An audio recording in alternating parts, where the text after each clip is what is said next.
নমস্কার, আমি আপনার জ্যোতিষ বন্ধু সৌমিক। আজকের এই জ্যোতিষ চর্চায় আপনাদেরকে স্বাগত জানাই। আজকে এই বিষয় নিয়ে আলোচনা করব, সেটা হলো তুলা রাশির জাতক জাতিকারা 2025-এ কী কী ফল পাবেন এবং কোন গ্রহের জন্য আপনারা কী কী ফল পেতে পারেন সেই নিয়ে আজকের এই ভিডিওতে ডিটেলে আলোচনা করব।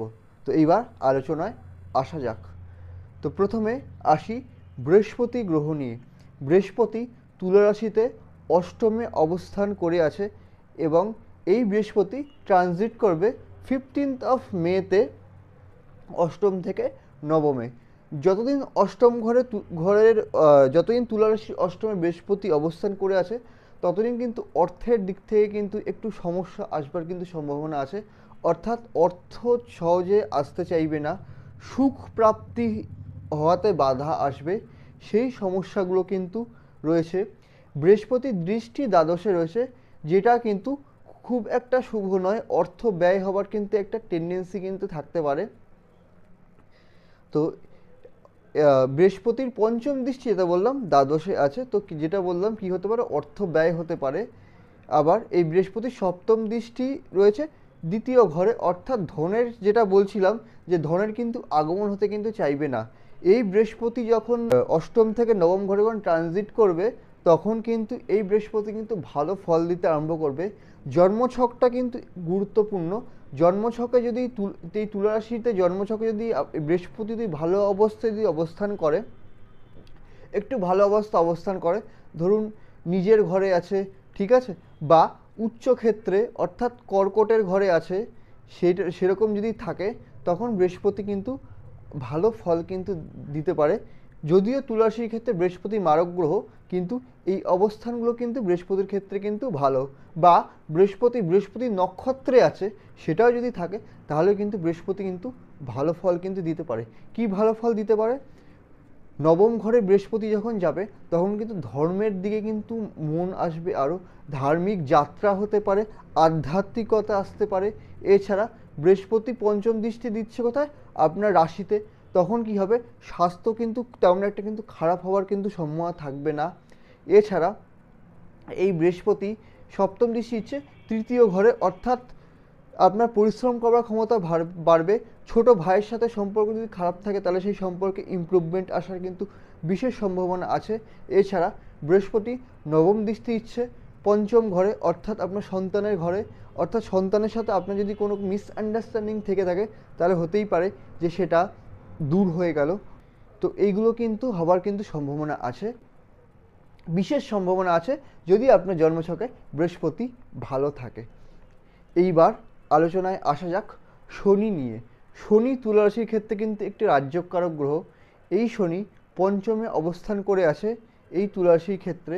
সুতরাং সন্তানের সাথে কিন্তু সম্পর্ক কিন্তু বেশ ভালো থাকার সম্ভাবনা রয়েছে। শনি 30 মার্চে পঞ্চম থেকে ষষ্ঠে ট্রানজিট করবে। তো যতদিন পঞ্চমে আছে কি কি ফল প্রাপ্ত করতে পারেন? প্রথমেই বললাম যে সন্তানের সাথে সম্পর্ক কিন্তু ভালো থাকার কিন্তু বিশেষ সম্ভাবনা আছে। স্ত্রীর সাথে যদি একটু যদি ভুল বোঝাবুঝি যদি থেকে থাকে, বা আমি স্পাউসের কথা বলছি, স্বামী স্ত্রী দুজনের কথাই বলছি, ভুল বোঝাবুঝি থেকেও থাকে, সেটা কিন্তু খুব একটা কিন্তু বাড়ার কিন্তু তেমন একটা কিন্তু সম্ভাবনা নেই। এই শনি রাশি পঞ্চম থেকে দৃষ্টি দিচ্ছে একাদশ ঘরে, অর্থাৎ যেটাকে বলা হয় প্রমোশনের ঘর, লাভের ঘর। অর্থাৎ এই শনি কিন্তু প্রমোশন করাতেই পারে, লাভ করাতেই পারে। শনি এই মুহূর্তে বৃহস্পতি নক্ষত্রে রয়েছে। যদি জন্মছকে শনি এবং বৃহস্পতি এই দুটো গ্রহ যদি ভালো থাকে তাহলে আপনি কিন্তু বিশেষ শুভ ফল পেতে পারেন এই বছরে। তো যেটা বললাম, প্রমোশন পেতে পারেন, ব্যবসা করছেন, লাভ আসার কিন্তু সম্ভাবনা থাকতে পারে। কয় বললাম? 30 মার্চের আগে অবধি। এই শনি 30 মার্চের পরে কিন্তু ষষ্ঠ ঘরে চলে যাবে। তখন কিন্তু রোগ হলেও কিন্তু রোগ কিন্তু সহজে কিন্তু সেরে যাবে। শত্রুতা তৈরি হলেও সেই শত্রুতা কিন্তু থাকার কিন্তু তেমন একটা সম্ভাবনা দেখতে পাচ্ছি না। তবে হ্যাঁ, রাহুও কিন্তু সেই সময় কিন্তু ষষ্ঠ ঘরে থাকবে। তাই রাহু এবং শনি এই দুটো পাপগ্রহ যখন ষষ্ঠ ঘরে থাকবে তখন কিন্তু 30 মার্চ থেকে 18ই মে অবধি এই দুটো গ্রহ কিন্তু ষষ্ঠ ঘরে থাকবে। তখন কিন্তু এই টাইমটায় কিন্তু শরীর নিয়ে কিন্তু সচেতন থাকতে হবে। শত্রুতা দেখবেন যাতে তৈরি না হয়। লোন কিন্তু চেষ্টা করবেন নিলে ভেবে চিন্তে লোন নেওয়ার চেষ্টা করবেন। দরকার পড়লে তখনই কিন্তু লোন নেবেন এবং টার্মস অ্যান্ড কন্ডিশনগুলো পড়ে তারপরেই কিন্তু লোন নেবেন। যদি এই টাইম পিরিয়ডের মাঝখানে যদি লোন নিতে যদি হয়, কবে বললাম 30শে মার্চ থেকে 18ই মের মধ্যে। এই শনি ষষ্ঠ ঘর থেকে দৃষ্টি দেবে দ্বাদশ ঘরে, তাই ব্যয় হওয়ার কিন্তু একটা কিন্তু সম্ভাবনা থাকতে পারে।